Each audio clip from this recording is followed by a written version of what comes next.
సింహాచలంలో జరిగే చంద్రయాత్ర వెనుక ఎంతో పురాతనమైన కథ ఉన్న పరిస్థితి. దేవుడు భక్తుడి కోసం ఒక ప్రత్యేకంగా అవతారం ఎత్తిన కథలో భాగంగా ఈ సింహగిరిపై చందనయాత్ర జరుగుతుంది.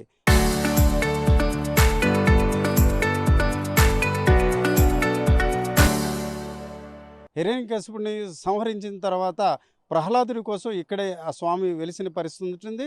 అయితే ప్రహ్లాదుడు దేశాటన అంటే యాత్రల కోసం వెళ్ళడంతో స్వామిపై ఒక పుట్ట వెళ్ళడం, ఆ తర్వాత చూసుకుంటే ఆకాశం నుంచి పురూరవ చక్రవర్తి వెళ్తున్న దశలో ఆకాశంలోని ఏదైతే పుష్పక విమానం ఆ ప్రాంతంలో వెళ్ళకపోవడంతో పురూరవ చక్రవర్తి కొంతవరకు ఆందోళన చెందగా, ఆ తర్వాత కలలో స్వామి అక్కడ ఉన్నానని చెప్పడం, ఆ తర్వాత పుట్టమనను తొలగించడం ద్వారా స్వామి నిజరూపం బయటపడినట్టు కథ ఉంది.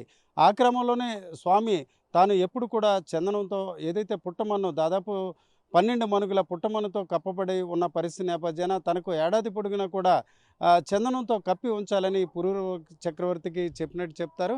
అయితే స్వామికి తన కోరికగా ఒక్కసారైనా నిజరూపంలో దర్శనం ఇవ్వాలని కోరడంతో అక్షయ తృతీయ రోజు నిజరూపంలో దర్శనం ఇస్తామని ఆ రోజు స్వామి అతనికి ఎవరైతే భక్తుడు పురూరవ చక్రవర్తి ఉన్నాడో అతనికి హామీ ఇచ్చారు.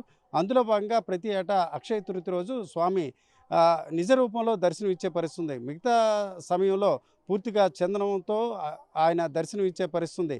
మొత్తానికి చూసుకుంటే కేవలం ఆధ్యాత్మిక అంశాలు మాత్రమే కాకుండా పురాణ ఇతిహాసాలతో పాటు అన్నిటికంటే మించి విశాఖ నాగరికతకు చిహ్నంగా సింహగిరి ఉన్న పరిస్థితి. ప్రపంచంలో ఎక్కడా లేని విధంగా ఒక భిన్న అవతారం వరహ నరసింహ అవతారంలో ఇక్కడ స్వామి కొలువుదీరి ఉండడంతో ఒక చారిత్రక ప్రాధాన్యతతో పాటు అలాగే భక్తిపరంగా కూడా స్వామి భక్తుల కోరికలు తీర్చడమే కాకుండా కష్టాల నుంచి దూరం చేస్తారు, అన్నిటికంటే మించి శత్రువుల నుంచి కాపాడతారన్న నమ్మకం కూడా ఉన్న పరిస్థితి.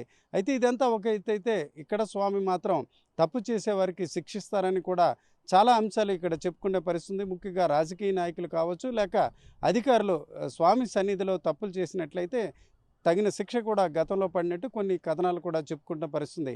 ఏదేమిటికి ఈ చందనయాత్ర సందర్భంగా విశాఖలు మాత్రమే కాకుండా దక్షిణ భారతదేశంలోని వేరువేరు ప్రాంతాల నుంచి, అలాగే ఛత్తీస్గఢ్, ఒరిస్సా, జార్ఖండ్ లాంటి ప్రాంతాల నుంచి కూడా పెద్ద సంఖ్యలో స్వామిని భక్తులు నిజరూపంలో దర్శనం చేసుకోవడానికి రావడం ఆనవాయితీగా కనిపిస్తుంది. కెమెరా పర్సన్ తిరుపతితో రామచంద్రరావు, ఆర్టీవీ, సింహాచలం నుంచి.